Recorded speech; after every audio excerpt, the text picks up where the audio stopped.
KGF 1 and 2 సినిమాలతో pan India లెవెల్‌లో పేరు తెచ్చుకున్న హీరో యష్.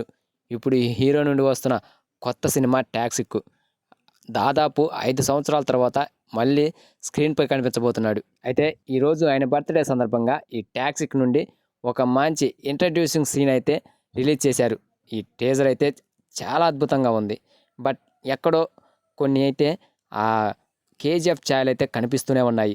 5 ఇయర్స్ అవుతున్నా ఆ మూడ్‌లోంచి ఇంకా బయటకు రాలేకపోతున్నాడు యష్.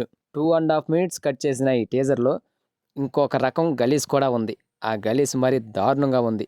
మరి దీన్ని ఆడియన్స్ ఎలా రిసీవ్ చేసుకుంటారో చూడాలి. నేను చెప్పడం కాదు కదండీ, మీరే చూసేయండి టీజర్‌లో. అయితే మాత్రం ఆ సందీప్ రెడ్డి వంగ వల్ల ప్రతి డైరెక్టర్ కూడా ఈ రూట్‌లోకి వెళ్ళిపోతున్నాడు. మరి ఆ కార్ సీను ఈ టీజర్‌లోనే ఇంట్రడ్యూస్ చేయడానికి హీరోని అలా చూపించారా? లేకపోతే సినిమాలో కూడా ఉంచుతారా అనేది తెలియాల్సి ఉంది. ఇక ఇలా పక్కన పెడితే మాస్ ఆడియన్స్‌కి కావాల్సిన ఒక మంచి మాస్ ఎలిమెంట్స్ ఈ టీజర్‌లో కనిపించాయి. డార్క్‌లో ఒక రకమైన డార్క్ ఫైట్స్ అండ్ బాంబులు పేల్చడం అండ్ గన్నులు వెరైటీగా అనిపించినాయి ఈ ఫైట్ సీన్స్ కూడా. అంతేకాకుండా హీరో స్క్రీన్ ప్రెజెంట్ అయితే అదిరిపోయింది. దద్దరిల్లిపోయిందని చెప్పాలి.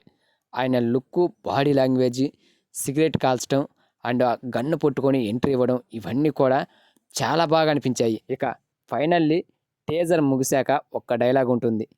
ఇది ఫాదర్ హౌస్ అంటూ. ఆ డైలాగ్‌కి అయితే ఈలలే.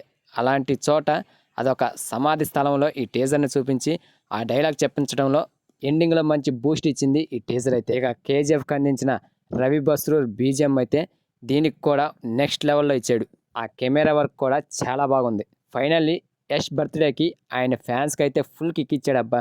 మరి ఈ టీజరు మీకెలా అనిపించిందో కామెంట్ చేయండి ఫ్రెండ్స్. అలాగే ఇందులో వచ్చిన ఆ కార్ సీన్ అనేది కూడా కరెక్టో కాదో అనేది మీరు కామెంట్ చేయండి ఫ్రెండ్స్. మీకు ఈ వీడియో కనుక నచ్చితే ప్లీజ్ గైస్ సబ్స్క్రైబ్ చేసుకొని వెళ్ళండి ప్లీజ్.